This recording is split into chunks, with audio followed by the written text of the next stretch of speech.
श्यावर रामचंद्र की जय, उमापति महादेव की जय, पवन सुत हनुमान की जय, भक्त तुलसीदास की जय। श्री रामचरितमानस बालकांड में वह प्रसंग हम आपको सुना रहे हैं जब धनुष यज्ञ के आयोजन में परशुराम और श्री राम अमुख सम्मुख हैं। लक्ष्मण के क्रोध भरे वचन को सुनकर परशुराम बहुत अत्यंत क्रोधित हो रहे हैं। उस समय सुन भगवान श्री राम लक्ष्मण जी को इशारा करते हैं।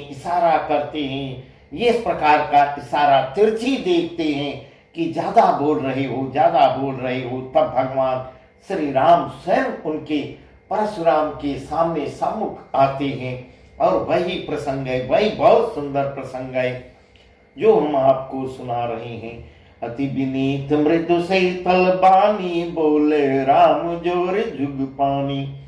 सुनौ नाथ तुम सहज सुजाना, बालक बचनु करिए नहीं काना। रही बालक एक सुभाऊ, इन्हीं संत विदुषई काऊ। तेहि नाई कछु काज बिगाड़ा, अपराधी मैं नाथ तुम्हारा। अपराधी मैं नाथ तुम्हारा। तब श्री रामचंद्र जी दोनों हाथ जोड़कर अत्यंत विनय के साथ और कोमल शीतल वाणी बोलते हैं, हे नाथ सुनिए, आप तो स्वभाव से ही सुजान है। आप बालक के वचन पर ज्यादा क्रोधित मत होइए, बालक के वचन पर कान न कीजिए, उसे अनसुना कर दीजिए। बर रही बालक एक स्वभाव, इन्हीं संत विदुषई काऊ। कहीं नाही कछु काज बिगाड़ा, अपराधी मैं नाथ तुम्हारा। इस प्रकार जब बताते हैं, बर्रे और बालक का स्वभाव एक जैसा होता है। संत जन इन्हें कभी दोष नहीं लाग, बालकों को दोषी नहीं ठहराते। फिर उसने तो कुछ काम बिगाड़ा ही नहीं है। हे नाथ, आपका असली अपराधी तो मैं हूं। जब ऐसे वचन करते हैं, ऐसे वचन परशुराम जी को कहते हैं, तब परशुराम जी क्या कृपा बद कसाई, मोह पर करी दास की नाई। कही बेगी जही विदिर से जाई, मुनि नायक सोई करम उपाय। कर मुनि राम जाय ऋष कैसे, अजंग अनुज तव से।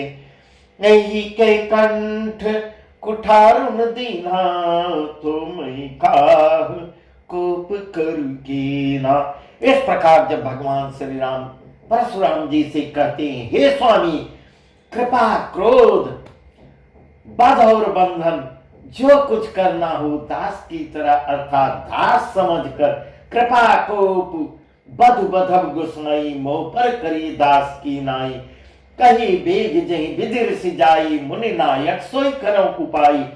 जिस प्रकार से शीघ्र आपका क्रोध शांत हो वही बताइए, वैसा मैं करने को तैयार हूं। हे मुनिराज, बताइए, मैं वही उपाय करने को तैयार हूं। कैसे आपका क्रोध शांत होगा। कह मुनि राम जाय ऋष कैसे, अजम मनुस्तव चितव अनैसे। इस प्रकार परशुराम जी कहते हैं, हे राम, कैसे क्रोध शांत हो। हे राम, मेरा क्रोध कैसे शांत हो। तेरा छोटा भाई इतना टेढ़ा है, और देखो टेढ़े होकर मुझको तिरछे जो है तरेर रहा है, मुझको तिरछा होकर ताक रहा है। इसकी गर्दन पर मैं जब तक कुठार, एक एक कंठ कुठार दीना, तो मैं काह को कोप कर कीना। इस प्रकार परशुराम जी ऐसे वचन बोलते हैं, जब तक इसके मैं गर्दन नहीं काट देता हूं, गर्दन पर अपनी कुठार को नहीं चलाता, तब तक मैंने क्रोध ही अभी क्या किया है। गर्भ समयवनि परवनि, सुन कुठार गति घोर। परशुरथत देखम जियत बैरी भूप किशोर। बैरी भूप किशोर, मैं जिस कुठार की घोर करनी सुनकर मेरे मेरे जिस कुठार की घोर करनी सुनकर राजाओं की स्त्रियां में के गर्भ गिर पड़ते हैं। इस प्रकार अपने मुंह से अपनी प्रशंसा करते परशुराम जी अपनी ही प्रशंसा करते चले जा रहे हैं। स्त्रियों के गर्भ गिर जाते हैं। उसी फरसे के रहते मैं इस शत्रु राजपुत्र को जीवित देख रहा हूं। इस प्रकार अपने आप में थोड़ा सर्वहीन भी महसूस कर रहे हैं। वही फरसा आज मेरे पास अभी भी मौजूद है और उस फरसे के रहते मैं इसको अभी तक जीवित देख रहा हूं। इस प्रकार ऐसा क्रोध किए हुए हैं परशुराम जी। भाई नहात धैर्यश्चाति भा कुठार कंठ तनप घाति बाम विधि फिर सुभाऊ मोरे हृदय कृपा सिखाओ आग दया दुख दुसहसावा सुन सौमित्र बिहस सुरुनावा बहु कृपा मूर्ति अनुकूला बोलत बचन झरत जन फूला बोलत बचन झरत जन फूला। हाथ चलता नहीं है। इस प्रकार भाई हाथ धैर्य चाहती बा कुठार कुंठित निपगाती, हाथ नहीं चल रहा है। क्रोध से छाती इतना क्रोधित हो रहे हैं, क्रोध से छाती जलती चली जा रही है। राजाओं का घातक किया कुठार भी कुंठित हो गया है। विधाता विपरीत हो गया है। ऐसे शब्द परशुराम जी कह रहे हैं। जैसे ही अपने कुठार को उठाते हैं, हाथ उनका पकड़ लेता है, जकड़ लेता है। यह प्रभु का स्वभाव है। और उनके सम्मुख परशुराम जी बलहीन होते चले जा रहे हैं, बलहीन होते चले जा रहे हैं। कुठार उठाने की कोशिश करते हैं, हाथ उनका आगे नहीं बढ़ता। तब कर रहे विधाता विपरीत हो गया है। इससे मेरा स्वभाव बदल गया, नहीं तो भला मेरे हृदय में किसी समय भी कृपा कैसी, मैं कृपा करता ही नहीं था। मोरे हृदय कृपा कस खाऊ आ दया दुख सहसा सुन सौमित्र बिहस सुरुनावा बहु कृपा रति अनुकूला बोलत बचन झरत जन फूला। आज दया मुझे यह दूसर दुख सहा रही है। मैं बहुत परशुराम जी अब थोड़ा उदास होने लगे धीरे धीरे, और उनका बल घटता हुआ चला जा रहा है। ऐसे वचन सुनकर लक्ष्मण जी मुस्कुराते हैं, मुस्कुरा के सिर नवाते हैं और कुछ फिर व्यंग्य ही बोल देंगे। आपकी कृपा रूपी वायु भी आपके मूर्त के अनुकूल ही है। वचन बोलते हैं मानो फूल झड़ रहे हैं। जो पै कृपा जरहि मुनि गाता क्रोध भये तनु राख विधाता देखु जनक हठ बालक तीन चहत जड़जमपुर गेहू। हे मुनि, कृपा करने से आपका शरीर जला जा रहा है। फिर व्यंग बोलते हैं, आप कृपा करने से आपका शरीर जल रहा है, तो क्रोध होने पर तो शरीर की रक्षा विधाता ही करेंगे। तब क्रोध करेंगे तो शरीर अपने आप ही जल जाएगा। इस प्रकार उनकी कहने का तात्पर्य निकल रहा है। परशुराम जी तब करते हैं, हे जनक देखो जनक हठि बालक येहू कीन चहत जड़ जमपुर गेहू। हे जनक देखो, यह मूर्ख बालक हट करके यमपुरी में अपना घर बनाना चाह रहा है। और बार बार परशुराम जी ललकारते हैं, फरसे को निकालते हैं, परंतु फरसा भी आज उनका साथ नहीं दे रहा है। यही करम किन आकिन ओटा देखत छोट खोट निपडोटा बेसे लखन कहा मन माही मुदे यहाँ की कतम को नाई। इस प्रकार करते हैं, हे जनक इसको शीघ्र ही आंखों की ओट क्यों नहीं करते।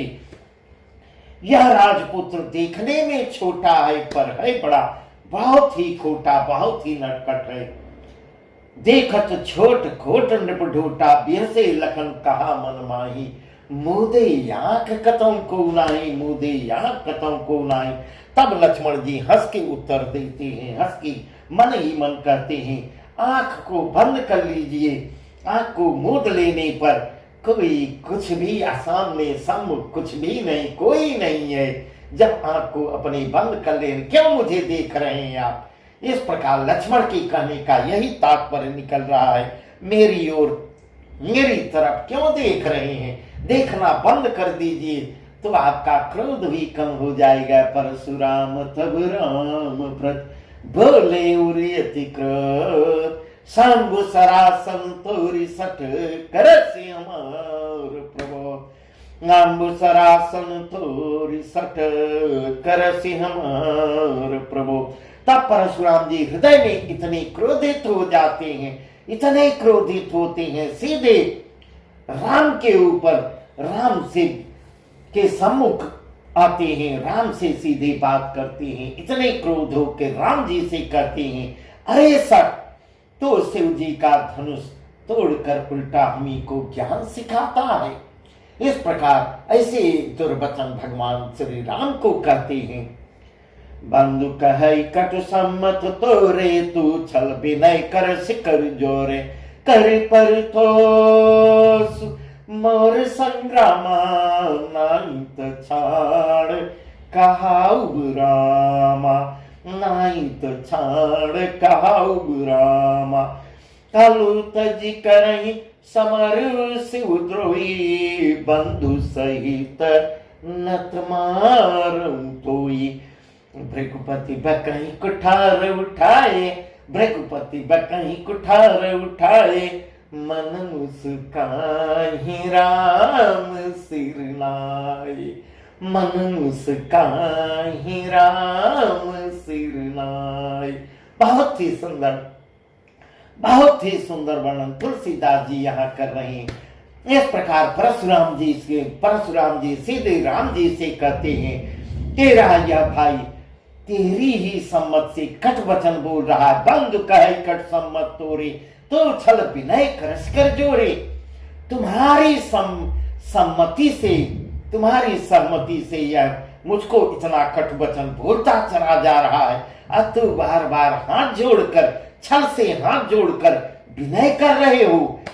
या तो युद्ध में मेरा संतोष कर, युद्ध में मेरा संतोष कर। युद्ध के लिए ललकारते कर पर तोष मोर संग्रामा, नाहित छाण कहाउ रामा, नाहित छाण कहाउ रामा। लो आके मेरे सम्मुख युद्ध कर, नहीं तो राम कहलाना छोड़ दे। इस प्रकार भगवान श्री राम को परशुराम जी चुनौती दे रहे हैं। परशुराम जी चुनौती दे रहे हैं। भगवान परशुराम जैसे लोग भगवान श्री राम को पहचानने में धोखा खा रहे हैं। छल तज करहि समर शिव द्रोही, बंधु सहित नत मारहु तोहि। छलु तज करहि समरु शिव द्रोही, बंधु सहित नत मारहु तोहि। भृगुपति बकहि कुठार उठाए, भृगुपति बकहि कुठार उठाए, मन मुस्काहि राम सिर नाय, मन मुस्काहि राम सिर नाय। कितना बढ़िया सुंदर प्रसंग है।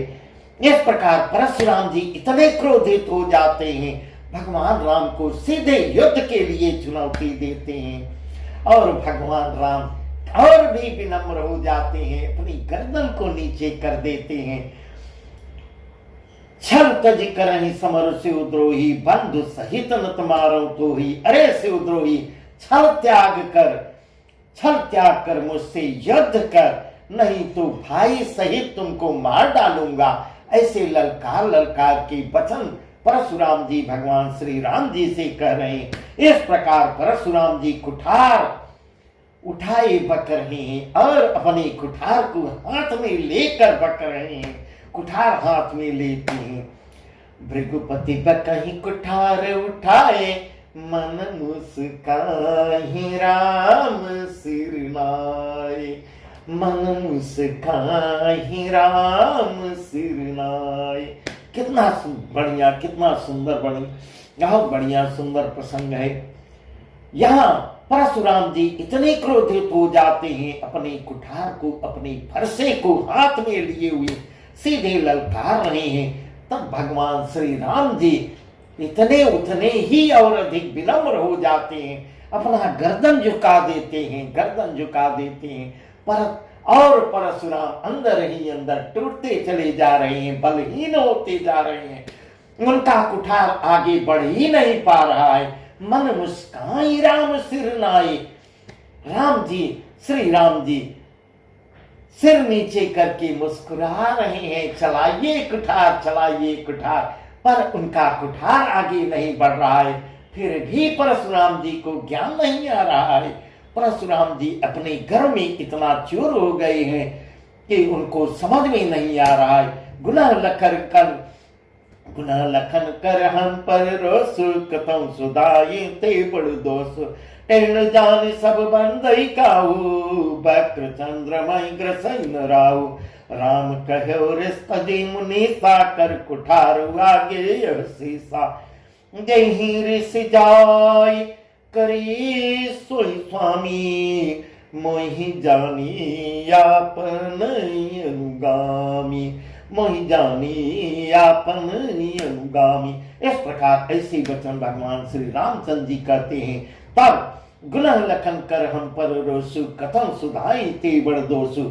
श्री रामचंद्र जी मन ही मन कहते हैं, गुनाह तो लक्ष्मण कर रहा है और क्रोध मुझ पर ऐसे प्रभु मुस्कुरा रहे हैं। कभी कभी सीधेपन में भी बड़ा दोष होता है। ऐसा भगवान श्री राम अपने मन ही मन सोच रहे हैं। सीधेपन में भी दोष होता है। टेढ़ा जानकर सब लोग किसी की भी वंदना करते हैं। टेढ़े चंद्रमा को राहु भी नहीं ग्रसता, वक्र चंद्रमय ग्रसन राहु। और सीधे को राहु, सीधे चंद्रमा को राहु भी ग्रसता है। राम कहे रिस्तजी मुनि साकर, कुठार आगे यह सीसा। इस प्रकार एक प्रकार से भगवान श्री राम जी अब चुनौती दे रहे हैं और सीधे कह रहे हैं, हे मुनीश्वर क्रोध छोड़िए, क्रोध छोड़िए, आपके हाथ में कुठार है। इस प्रकार से एक तरह से गोपनीय चुनौती भी दे रहे हैं। यदि कुठार में दम हो तो ये गर्दन मैं नीचे कर रहा हूं, काट लीजिए, इसको काट लीजिए। कर कुठार आगे यह सीसा, जिस जय ऋषि जाय करी सोई स्वामी, मोहि जानी आपन अनुगामी। गर्दन को काटिए, आपके ऊपर है। चाहे जितना भी क्रोध करिए, मैं तुम्हारा, मैं अपना सेवक दास जानिए मुझे। ऐसा हे स्वामी, जिस प्रकार आपका क्रोध शांत हो, पर उनका फरसा नहीं चल पा रहा है, आगे ही नहीं बढ़ रहा है। भगवान प्रभु श्री राम इतने विनम्र हो जाते हैं कि अपने गर्दन को नीचे झुका देते हैं। प्रभु सेवक समरुकस, तजहु बे प्रवर रोस। सुबिला के कह सिकछु, बालक हूँ नहीं दोष। बेसुबिला के कह सिकछु, बालक हूँ नहीं दोष। स्वामी और सेवक में युद्ध अच्छा नहीं लगता। युद्ध कैसा? आप स्वामी हैं, मैं आपका सेवक हूं। मेरे, हे ब्राह्मण श्रेष्ठ, मेरे क्रोध को त्यागिए। मेरे और आपके बीच में युद्ध शोभा नहीं देता। वीरों का सा भेष देखकर ही बालक ने कुछ कह डाला था, वास्तव में उसका भी कोई दोष नहीं है। जब ऐसे वचन भगवान श्री राम कहते हैं, तब परशुराम जी थोड़ा और क्रोधित हो जाते हैं। देख कुठार बाण धनुधारी, भय लर कई वीर विचारी। नाम जान पई तुम्हें न चीन्हा, वंश सुभाय उतरते दीना, वंश सुभाय उतरते दीना। यौ तुम यौते मुनि की नाई, जौ तुम यौते मुनि की नाई। पदरज सिर से सुधरत गुसाई, चमहु चौक अनजानत केरी। चही विप्र और कृपा घनेरी। इस प्रकार प्रभु श्री राम कहते हैं, आप देख कुठार बाण धनुधारी, भय लर कई वीर विचारी। आपको कुठार बाण और धनुष धारण किए देखकर और वीर समझकर बालक थोड़ा क्रोधित हो गया। बालक क्रोधित हुआ है। वह आपका नाम तो जानता था, पर उसने आपको पहचाना नहीं था। अपने वंश रघुवंश के स्वभाव के अनुसार उसने उत्तर दिया है। इस प्रकार कर यदि आप मुनि की तरह आते तो हे स्वामी, आप बालक आपकी चरणों की धूल सिर पर रख